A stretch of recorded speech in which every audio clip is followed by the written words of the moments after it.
Je m'appelle Magali Mobetti et je suis artiste étudiante au Fresnoy. J'ai débuté en 2018-2019 en créant une première installation qui s'appelle 0,005 m3 d'identité.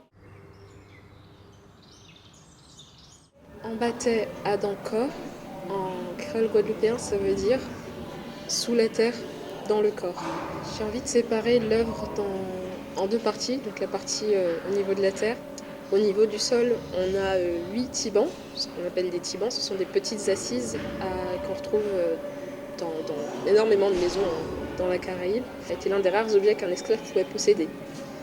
Après, c'est resté dans la coutume d'avoir son tiban chez soi. C'est pour ça qu'ils sont aussi tous différents, parce qu'ils sont généralement fabriqués à la maison. Les représentations des tibans que j'ai refait ici au Fresnoy, ce sont ceux que j'ai retrouvés en faisant le tour de ma famille. Dans chaque maison, il y avait un tiban différent. Donc j'ai pris des photos et je les ai reproduits pour replacer la personne que j'ai interviewée dessus. Pour la construction des tibans, j'ai d'abord tout réalisé en vectoriel en 2D. Et ensuite envoyé à une découpeuse laser. Et bon, là, c'est la découpeuse qui a découpé le bois. Mais il a fallu ensuite monter les bancs. Donc il y a eu un travail qui a fallu clouter, mettre de la colle, enfin tout mettre en place. Alors, bien sûr, il y a la présence de la terre. Parce que dans cette installation, en tout cas dans le dialogue, on parle beaucoup du cimetière et de la propriété également, de comment la propriété de ma famille a été modifiée au fil du temps. Le fait d'avoir d'abord une seule maison avec plein de terres qu'on cultivait et ce cimetière évidemment, et que tout a été rasé ou accommodé pour y placer une nouvelle maison pour continuer à faire vivre. Ensuite, il y a bien sûr les racines de l'arbre qui sont faites en corde, qui sont bien enterrées, bien cachées.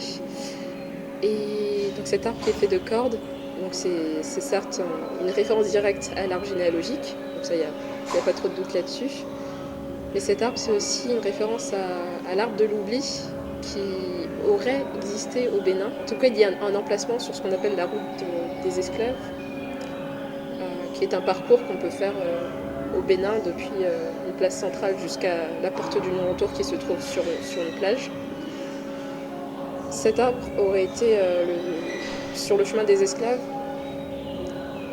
un passage, un rite autour duquel ils auraient dû tourner plusieurs fois pour oublier leurs racines, oublier d'où ils venaient.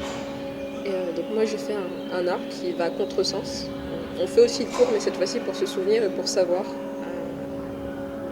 Et non pas se déraciner au contraire, mais replanter ses racines et se remettre là où on devrait être. Il y a eu tout un travail avec le métal, car les cordes ne tiennent pas toutes seules dans l'air. Il y a en fait une structure métallique qui permet de tout tenir en place. Donc j'ai travaillé avec un serrurier, si je ne me trompe pas, qui a travaillé le métal, qui a donné la forme des branches, etc. Enfin, on a fait ça ensemble. Ensuite, dans la deuxième partie, au niveau du ciel, il y a ces branches de l'arbre qui sont parsemées, non pas de simples feuilles, mais des visages des membres de ma famille, donc des personnes que j'ai interrogées. Donc il y en a 8 différents. Et ces visages sont les nouvelles pousses, enfin, ce qui continue à constituer, à faire grandir la famille. Et ils ont cet aspect un peu fantomatique, un peu opaque, translucide. Le procédé était le suivant. J'avais tous ces corps que j'ai scannés en réalité augmentée. J'ai récupéré seulement le visage, donc la partie avant.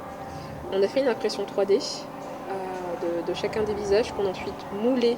Et ensuite avec ce qu'on appelle une thermoformeuse. C'est une machine qui va faire chauffer le plastique. On pose ces fameux moules et la thermoformeuse va aspirer le plastique chauffé pour donner la forme, là en l'occurrence des visages. Et la dernière étape, ça a été de sabler ce plastique qui était transparent. Et le sablage, du coup, a permis de donner cet aspect translucide qui accroche très bien la lumière et qui donne ces feuilles opalescentes dont on a du mal à déterminer en quoi elles sont faites quand on regarde.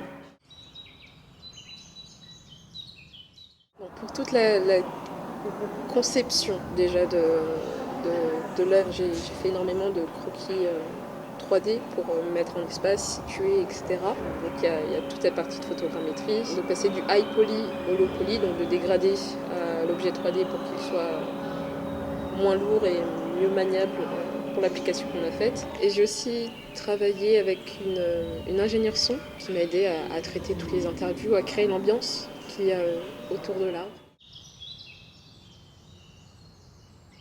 Durant cette production, il y a aussi eu le voyage en Guadeloupe, où là, j'ai vraiment fait le tour des membres de ma famille, où j'ai réalisé toutes les interviews.